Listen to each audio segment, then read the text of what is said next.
Bonjour tout le monde. Aujourd'hui, dans cette capsule, ce que je vais faire, c'est vous donner des explications pour vous préparer pour le laboratoire sur la mesure de la solubilité. Donc, il faut commencer par se rappeler, c'est quoi la concentration? Hein? On sait que la concentration, ça se trouve être la masse d'un soluté sur un volume d'une certaine solution. Je vous donne tout le temps l'exemple que je peux prendre de la poudre de chocolat que je vais glisser dans mon verre de lait. Fait que cette poudre-là, je la mélange, ça me donne une concentration, une certaine concentration donnée. Si je me trouve à augmenter le nombre de cuillères de solide soluble à l'intérieur de mon verre de lait, à ce moment-là, qu'est-ce que ça va faire? Ça va influencer ma concentration qui, à son tour, va augmenter. Si par contre, je me trouve à augmenter le lait qui se trouve être dans mon verre de lait, à ce moment-là, qu'est-ce qui va se passer? En augmentant le volume, je me trouve à diminuer la concentration. Hein? Fait que donc, ça, la première chose qu'on a parlé, c'était au niveau de cette concentration-là et les effets de l'augmentation ou la diminution de soluté de solvant. Donc, première étape, bien comprendre qu'est-ce qu'il y en est avec la concentration. Maintenant, si j'efface tout ça et on revient à notre formule de base, on dit que notre concentration est égale à la masse sur le volume. Donc, à partir de ce moment-là, je peux vous dire que si je me mets, je reprends encore, là, je vais prendre un exemple avec le sel. Donc, j'ai du sel et de l'eau et je mets du sel à l'intérieur de mon eau. J'ajoute du sel dans mon eau. Qu'est-ce qui va se passer? Je vais obtenir une certaine concentration de sel dans l'eau. Donc, à partir du moment où je vais augmenter cette concentration-là, pour l'augmenter, il va falloir que j'augmente la masse de mon solide soluble.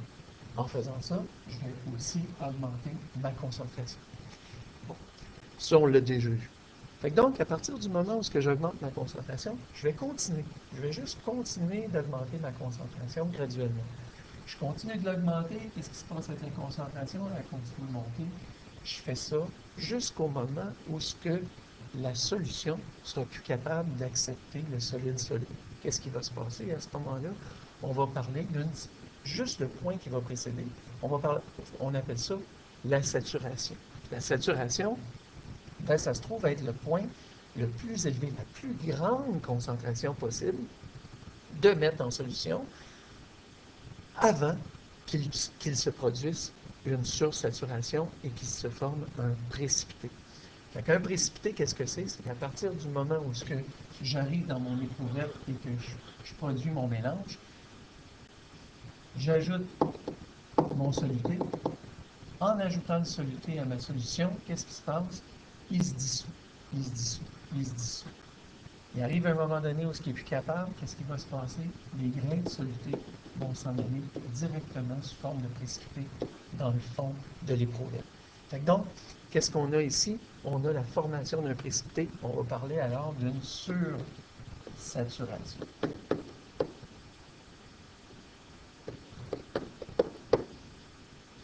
Le point qui précède juste ce moment-là, bien ça s'appelle la saturation.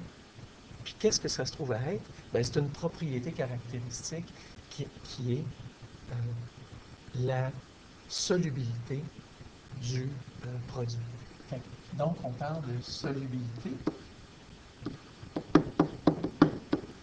mais au point où la concentration est à son maximum. Donc, la formule demeure la même. C'est la concentration est égale à la masse sur le volume. C'est exprimé en grammes par litre. Mais il faut se rappeler que c'est la plus forte concentration que je peux avoir de ce produit-là dans notre liquide qui est là. Donc, maintenant, ça explique pas mal qu'est-ce que vous allez avoir à faire. Ça va être de trouver le point de saturation pour trouver la solubilité d'un certain produit.